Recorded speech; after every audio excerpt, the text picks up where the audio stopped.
আমরা কিন্তু সবাই আমাদের প্রিয় ডেস্কটপ বা ডেস্কটপ সেটআপটা খুব পছন্দ করি, কারণ আমরা কখনোই চাই না যে আমাদের ডেস্কটপে কোনো রকম ইলেকট্রিক প্রবলেম তৈরি হোক। যার জন্য আমি আমার ডেস্কটপের সাথে একটা কাজ করেছি, সেটা হচ্ছে আপনি দেখতে পাচ্ছেন আমার মূলত এই পিছন থেকে এসে আমার বোর্ড, এখানে যে বোর্ডটা দেখতে পাচ্ছেন এখান থেকে মূলত কারেন্টটা আসে, রাইট? তো আমি যেটা করছি, এখান থেকে মূলত কারেন্টটা এসে আমি এখানে একটা সার্কিট ব্রেকার সেট করছি, অর্থাৎ এখানে digital voltage protector metre set করা। এই ডিজিটাল ভোল্টেজ প্রোটেক্টর আপনারা দেখতে পাচ্ছেন বর্তমানে 227 ভোল্টেজ, আর অ্যাম্পিয়ার হচ্ছে 0.6 অ্যাম্পিয়ার। তো এই ভোল্টেজ প্রোটেক্টরের কাজ হচ্ছে, আমি এখানে ফাংশনাল করে দিয়েছি জিনিসটাকে। এখানে নির্দিষ্ট অ্যামাউন্টের ভোল্টেজ ছাড়া এর বেশি ভোল্টেজ যদি এখানে ঢুকতে আসে, তাহলেই এটার অটো শাটডাউন করে দেবে আমার পুরো পিসিকে।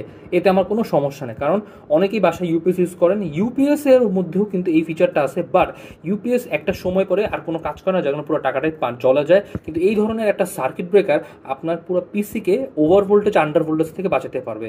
আমি আমার এই সার্কিট বোর্ডে বর্তমানে 250 ভোল্টেজ ওভার ভোল্টেজ হিসেবে সেট করা, এবং আন্ডার ভোল্টেজ হচ্ছে 200 ভোল্টেজ, অর্থাৎ 250-এর উপরেই যখন যাবে সাথে সাথে এই সার্কিট ব্রেকারটা ট্রিপ করবে, আর 200-র নিচে যখনই আসবে তখনই এটা অটো ট্রিপ করবে। অর্থাৎ ওভার ভোল্টেজ আন্ডার ভোল্টেজ দুই দিক দিয়ে প্রোটেকশন।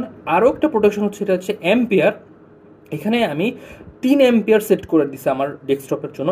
এর বেশি অ্যাম্পিয়ার এই লাইন দিয়ে কখনোই আসতে পারবে না, আর যদি আসে সাথে সাথে আমার এটা ট্রিপ করবে।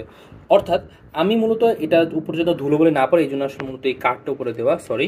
আর এই ভোল্টেজ প্রোটেক্টরটার মেইন পারপাসই হচ্ছে আমার ডেস্কটপটাকে যেন প্রপার কারেন্ট প্রোভাইড করে, প্রপার ভোল্টেজ প্রোভাইড করে, এবং আমার এই ডেস্কটপে যেন অতিরিক্ত কারেন্ট অথবা ভোল্টেজ না ঢুকে যায়। সো ধন্যবাদ সবাইকে, আশা করি সবাই আমার ভিডিওটা লাইক করবেন, ভালো লাগবে। ধন্যবাদ।